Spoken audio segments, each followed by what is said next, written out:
Please welcome Paddle founder and CEO, Christian Owens, ProfitWell founder and CEO, Patrick Campbell, and Paddle Chief of Staff, Lamorna Short. Everybody, what's going on? Hello. We Hi, walked everyone. very far. It was good. Yeah. Yeah. Cool. Well, so great to see so many of you here today. Thank you for joining us. I'm Lamorna, and I'm going to be your host for today's conversation. And we are joined by Christian, Paddle's founder and CEO, and Patrick, ProfitWell's founder and CEO. Hi, guys. What's going on? How we doing? We fired up? After lunch? I know that can be difficult, so good to see everybody. So for those of you that maybe don't know, ProfitWell was recently acquired by Paddle for $200 million, which is pretty huge news. Yeah. Thanks, everybody. So today we're going to give you a little bit of an inside scoop into what that journey has looked like. So we'll be telling all the secrets. All the secrets. A little bit about how these two met. A little bit about the deal process, and then what does the future look like for the combined business. So I'm Chief of Staff at Paddle, and I've had the pleasure of working along these two for the last 6 months as this deal has come to fruition. So yeah, really excited to be here today to tell you a bit more about the story. So we've got half an hour, so we will get started. And where I wanted to start was where these two met, which was, they like to say they were conference friends, and they met about 6 years ago. So Christian, talk to us a little bit about the first time you caught Patrick's eye. Yeah.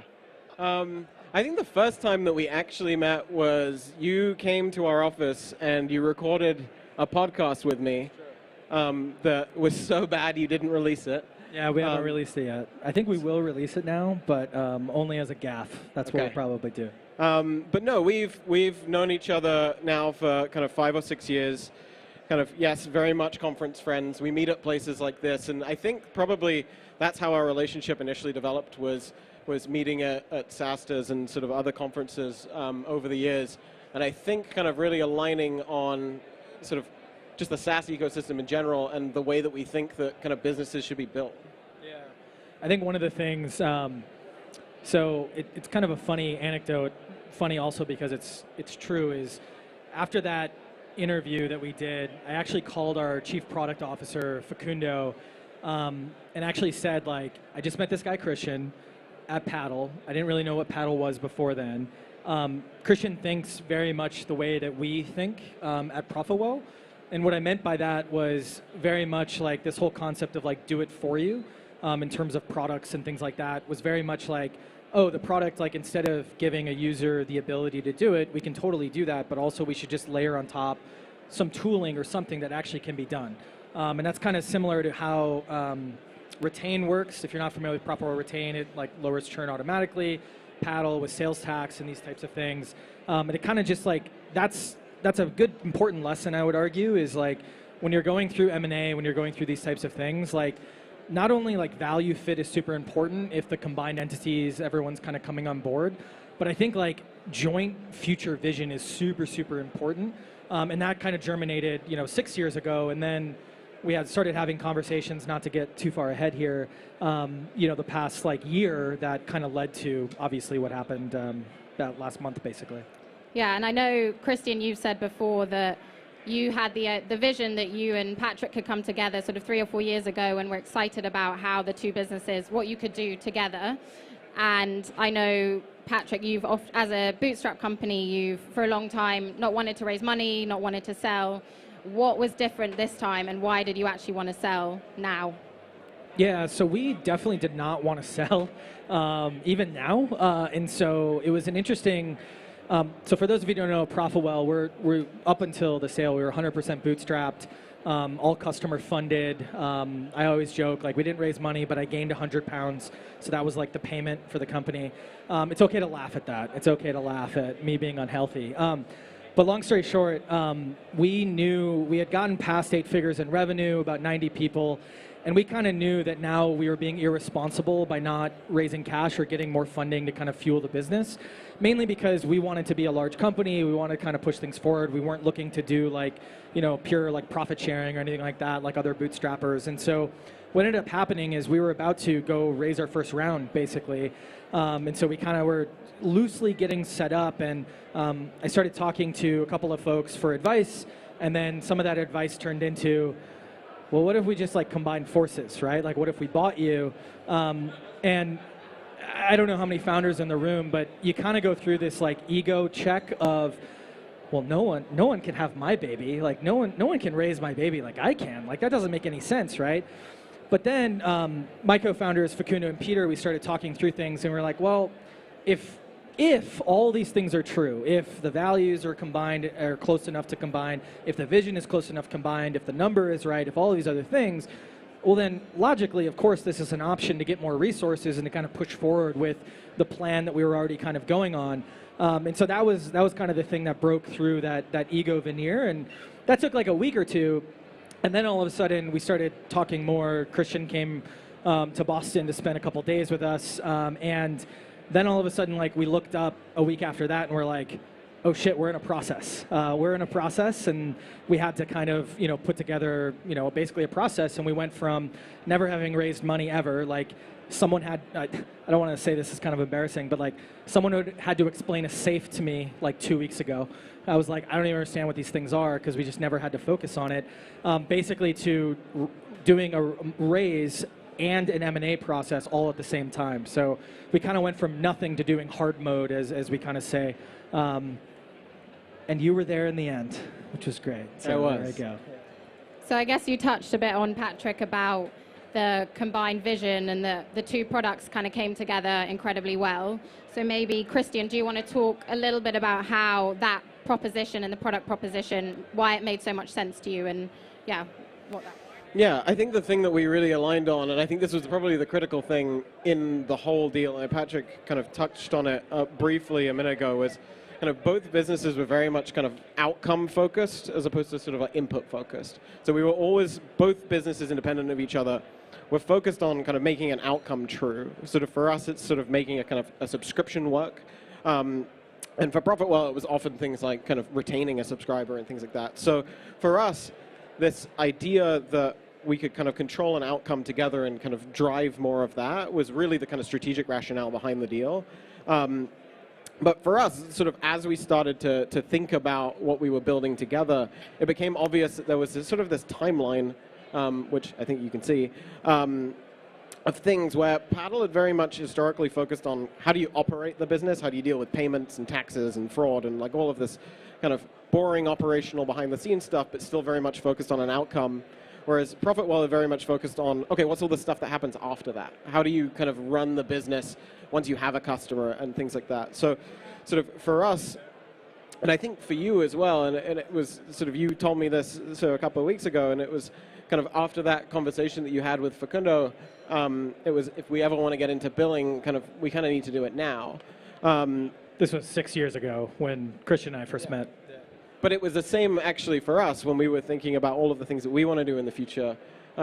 We were thinking about, okay, how do we help these businesses understand their customers better? And that's where metrics comes in. How do we do more for them and do things for them, was where products like Retain come in. Yeah, and I think what was really compelling for us at ProfitWell was we basically like are on this outcome where you as a business, you want some sort of outcome, right? And then because a lot of the tooling doesn't do the outcome for you, you then settle for insights. Sometimes you don't get the insights, so you settle for analytics. And then sometimes you don't even have that, so you have to go get the data, right? And the way we kind of thought about our end of the spectrum was very much in terms of like, okay, the start is data. But I think what we kind of learned through going back and forth was there's a lot of limitations that ProfitWell has to have because we don't have a pure connection to the rail. That comes with billing and checkout and those types of things. So for example, we have to charge for Retain because we need to make money as a business, when in reality it might make a lot of sense to give Retain away for free, but then make the money up in basically the billing transaction flow. And theoretically that's more beneficial to you because all of a sudden it's like, well, this system is making me more money. They're making money on the back end, which is totally fine, but I'm not paying unless they're making me more money, right? And so all of a sudden, when we started thinking of those implications, we were like, oh, this could actually be really, really cool, where if we get the connection to deep billing, and with all of our partners, we have as deep of a connection as we can get without like being deep into the actual stack. And so this was really, really compelling for essentially our mission. Your mission was helping a SaaS business run, automatically. Ours was helping them grow automatically. And then all of a sudden it's like, well, we can run and grow, and you plug in Paddle and $1 should be worth more, in a month than it was at the beginning of the month. Yeah. Yeah, so I think the strategic rationale for the deal was incredibly compelling for both of you, but then in order to actually execute this, you had to go out and raise $200 million. So you had to go and convince a bunch of investors that this was also a really compelling story. And when you went out to raise, Christian, it was a time when the market was sort of imploding, valuations were dropping, the war was starting in Europe. Talk to us, I guess, a bit about that process. It was a really easy time to raise money, past few months, totally easy. Well, I think it's really easy to kind of reflect on it now, of like some of those no's that we got kind of through that process are sort of really obvious with kind of what's transpired since. I think the thing that became really obvious to me fairly early in the process was there were two types of funds that we were speaking to. There were the funds who had existed for 10, 20 plus years, and they've seen a few cycles. And really, they kind of just weather whatever storm is in front of them. And maybe valuations change and multiples change and things like that. But fundamentally, they kind of just keep on going. And then there was this really interesting group of, I think, investors who have been really doing this for the last 4, 5, 6 years. And they've grown up in a market where they've only ever known prices go up. They've only ever known valuations kind of continue to multiply. And they've just kind of rode with a kind of a minor COVID bump, which seemed to last like 2 or 3 months of kind of people being uncertain, have really kind of just ridden a wave. And I think that was the thing that probably in that process took me probably 2 or 3 weeks too long to learn that we were actually speaking to a bunch of people who, even if they would love to do the deal, they're just never going to at this point in time, because we're asking them to kind of bet on something. Kind of M&A is inherently risky. Yeah. We're asking them to bet on something inherently risky in a risky asset class anyway, in a time where the entire market is telling them not to do these things. So that was a kind of really interesting learning for me. But the takeaway from it was kind of really aligning ourselves with investors who understand this type of deal, who are willing to weather whatever storm kind of that we're going to go through, and have kind of invested through multiple cycles. One thing to kind of keep in mind, we don't just have this random picture of Christian in a cab. We filmed everything. So we filmed the entire process. We filmed good conversations and bad. I'm sure there was a couple conversations we didn't film. But yeah, we have a documentary that kind of documents the entire acquisition. Coming out on Netflix. No, it's not coming out on Netflix, but we do have a screening tomorrow night, actually. But I'm just explaining why we have this awkward picture of Christian, just like at the ready for. They film all of my phone calls now. I guess to the screen, how many meetings did you have before you got a yes? I think we spoke to somewhere between 42. The number that sticks out in my head is 42 funds that we went to. We got a few yeses kind of along the way. But there was in our mind really kind of a handful of people that we really wanted to work with. But I think it was a really grueling process. It's the first time in my kind of fundraising journey, and I think Patrick kind of alluded to some of this in terms of an M&A journey as well, is every other fundraising process that I've ever been to, I found myself in a process. You end up talking, you'll be at an event like this, you'll talk to a couple of investors, you'll maybe set up a second meeting, and then suddenly 3 weeks down the line, you find yourself in a process and having to catch everyone else up. And I think this was the first time in my history of fundraising where I'd gone out and I set a start date and I set an end date and I scheduled all of the first week meetings within the first week and kind of had the worst week of my life doing kind of 19 hours a day worth of calls. But it was an incredibly the difference between that and then finding yourself in one of these processes, I think, was huge. And I think probably one of the reasons why we were able to kind of bring it to a close and get it done. And the forcing factor to go down that type of process was because of the M&A and the transaction, or just wanting to do that process differently this time? I think a bit of both. It's consistently been the piece of it since we raised probably our Series A. It's been consistently, I think, the piece of advice that I've given every founder that I've met is when you go out to raise money, actually have a start point to the process. Have a point at which you start raising money and have a point at which you want to stop, and have all of those first meetings sort of within sort of some vicinity of each other so you don't end up with people at different stages of a process than others. And it's the first time that I've ever followed my own advice, and it went okay.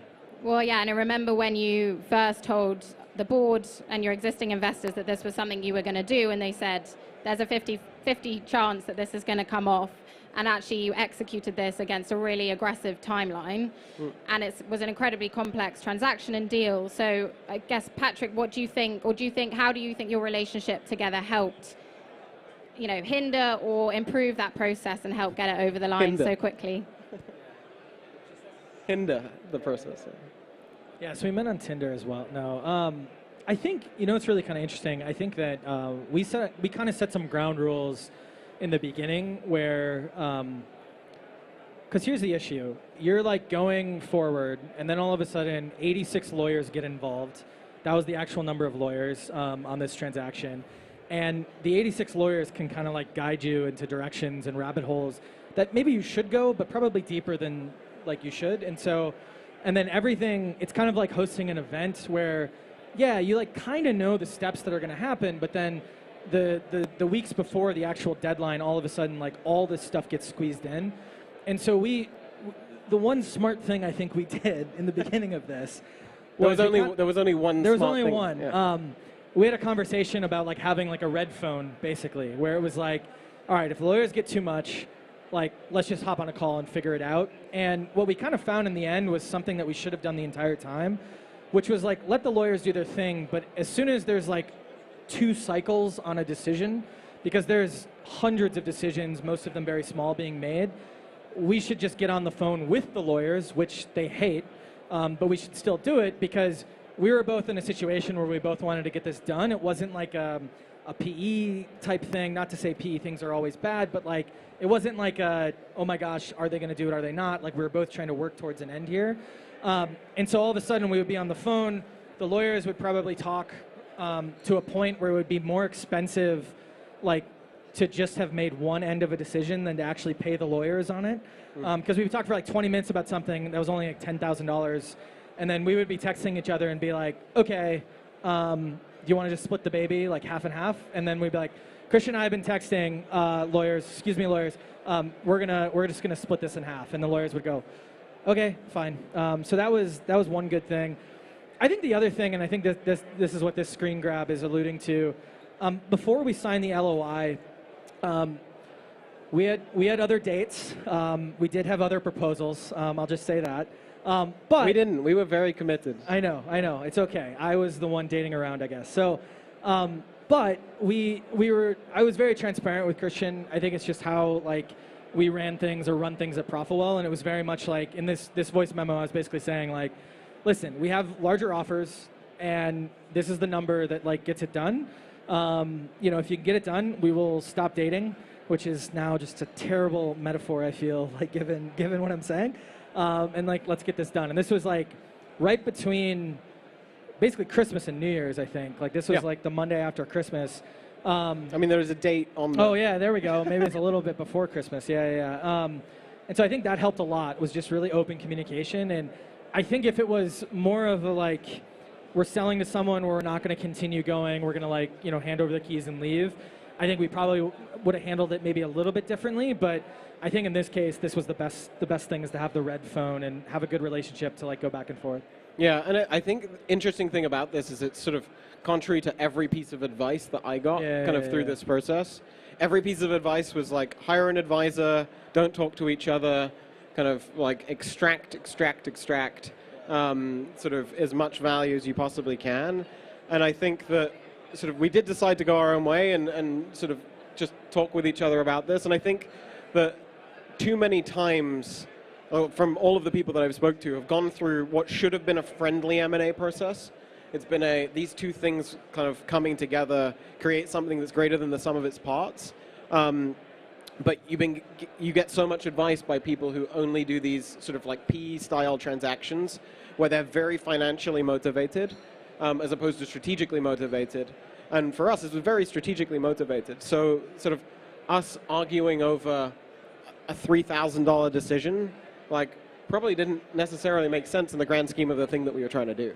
And I think the other piece of advice I would give if you're going through more of a strategic is, like, have check-in calls, I think, from the business perspective more often. We did all of those kind of ad hoc, but like actually schedule them, because what starts happening is there's always going to be conflict in some way, like, oh, this is bad here in the DD, we have to adjust this, oh, we're going to have to pay for this legal thing. All that kind of stuff happens. And I think that what ends up happening is you start getting these weird emotional, like, game theory, like, conversations that happen in your head of like, well, are they just doing this because they want to like screw us over, blah, blah, blah, blah, blah. And thankfully, like, it wasn't the case, but it's one of those things where, like, I think if we would have had maybe those weekly conversations, it would have like probably saved us some emotional calories on both sides. There was no like blowouts. It was just more of like that would have saved a little bit of the like, oh, we need to have a check-in meeting. Like, we can't necessarily be direct here. It would just saved a lot of time, I think. So obviously a pretty intense and emotional couple of weeks, but how did you both actually feel when you signed the deal closed? What did that feel like? I don't know whether to give the honest answer to this or the... Always the honest answer. I think I'd been thinking about it. There was obviously a little bit of relief, but I think kind of, honestly, we've been thinking about it for so long that it was sort of just kind of indifference, because the only thing that I could think about was what the next sort of 3 to 5 years of what we want to build together are. So for me, it was extremely anticlimactic of an event. There are so many DocuSigns you sign that it's kind of like, okay, are we done? No, more signatures. Okay, we're not done. Okay, so there was. I think it was very anticlimactic. I don't know if it's hit me fully yet, but like it literally was like, all right, next week we have the team retreat. We got to plan like branding. We have to plan like the narrative, all this other stuff, right? And then it's like, oh great, now we have to replan budget, replan forecast, like all this kind of stuff. And I don't know. I think the thing I would say is like everyone, it hits a little bit differently. I think more often than not, and like kind of making this decision, I talked to like 30 founder friends who had like different exits. More often than not, like who you are before the transaction, who you are after the transaction is going to be the same. And that is both awesome because you're like, oh, I'm me, but it's also terrifying because you're like, oh, I'm me. Like maybe that's not good, right? And so for me, I'm like a workaholic that loves what he does. And so I was like, cool. And like our investors are like, Patrick's moving to Puerto Rico. Is there a problem? Like, oh, Patrick tweeted something. Is there a problem? It's like, no, like I'm going. So I think that's how I feel. It's just we got shit to do. We got to get this thing public. Yeah. So I guess thinking a bit about the future then, now that your two companies are together and we're looking forwards, and I guess the times that we're heading into with quite a lot of uncertainty in the market, how are you thinking about the combined company thesis and what's important for the next 12 to 18 months? I can start. I think that now more than ever, we sort of enter a period where hopefully, I think there's two things that I think we want to be true for the future of the business. Like one, we want to be the most helpful business that we possibly can. We want to become the most helpful company in the SaaS ecosystem. And I think that's always been at the core of both businesses, is this idea of even if it doesn't make kind of ROI sense for us to do something, but it's net positive to our customers or to the ecosystem, how do we do that? And I think that's more important than ever in a time where kind of people are struggling to kind of raise money or sell to customers or any of these things. So that's thing one. And I think thing two has been a theme throughout this. The one core principle, I think, of the two businesses individually and then together is this idea of doing it for you. And I think for us, sort of like the definition of what that means is going to evolve, and it's going to become bigger than it was before. Like Paddle's idea of do it for you was, we never ever want you to kind of do something as boring as pay your taxes again. Like, we still want you to pay your taxes, but we'll do it for you. We never want you to kind of be in hot water about those things. We never want you to kind of have to become an expert in these things that you shouldn't necessarily have to become an expert in. And I think this is kind of, like, the reason these are important are not only because, like, this is how we see the world, like being the most helpful brand in SaaS or like doing it for you, but to kind of help all of you, like, this is where SaaS, and I would argue most technology, is going. And you can be kind of cynical and like look at it as like, oh, you mean AI? And it's like, it's not an AI thing. I think it's, if you look at like the first wave or the first epic of like SaaS, it was very much like, let's build tools to show my boss I'm doing work. Like, that wasn't what people said, but it's like, you think of Salesforce, and most of us use Salesforce, right? But like, it was very much built for the VP of sales. It was very much built for the director of sales, like reporting, making sure the reps are doing their work. I think now it's like one of those things when you look at a lot of software, because it's getting harder and harder to grow, you have to focus on your product and your customer more than ever. And when you're starting to pick tools, it's more of tools of like, hey, why do I have to be an expert in tax? Why do I have to be an expert in this? I have to focus on other things. And unless I'm huge where I need like complete control, I want to find tools that, like, again, just do it for me, because now we're getting the technology to be able to build that, and we don't have to focus so much on infrastructure in our own individual companies. And then I think, like, from the helpful side, it's like very much, how do you differentiate a brand? Like, how many here have seen ProfitWell content before? Anyone seen ProfitWell content before? A lot less than I thought. That's embarrassing. Thanks, big fan. I love it. But like, we invested so much in content because it's like, it comes back like tenfold. You can't always measure it perfectly, but you can measure the end of it. I think that's a big thing. You know, heading into a downturn or whatever we want to call it, I think those fundamentals are going to get more accelerated and become true, you know, pretty consistently. So, and that's sort of at the strategic level, and I guess looking forward, bringing your two teams together and all of these people together who are going to help execute against that. How, and often at a lot of M&A, it fails on the integration. So how are you thinking about making sure that that can be successful? Well, the first thing is we put Lam in charge of the integration. So that was the first thing we did. Great, thanks. I think the number one thing for me was to focus on the people. I think if we get the people stuff right, sort of everything else sort of follows. And I think encouraging everybody to be kind of patient with us throughout this process, because there is going to be a bunch of stuff that goes wrong that is filled with friction that kind of causes arguments or heated discussions or whatever. So for us, or for me, the core focus that I have was sort of, one, how do we just do right by kind of all of the people? I was very conscious that sort of the day before we signed this sort of transaction, there was 250 people who worked at Paddle, and the day after there were another 85, 90 people who worked at Paddle who never applied to work at Paddle. So kind of, how do you make that right? How do you square those decisions with people? How do you make sure people still have the future that they think they're going to? That was my kind of core focus throughout the whole thing. Yeah, and I think one of the things we're realizing in the first like 4 weeks is focusing on the people. That has to be the foundation, and then the one step up is like aligning everybody. Because there's a lot of like, not necessarily like duplicative like teams and things like that, although that does exist, but there's a lot of like, okay, we're going through this like replan, we're going through a transformational time, I would argue in both business independently, and now like it just kind of compounds together.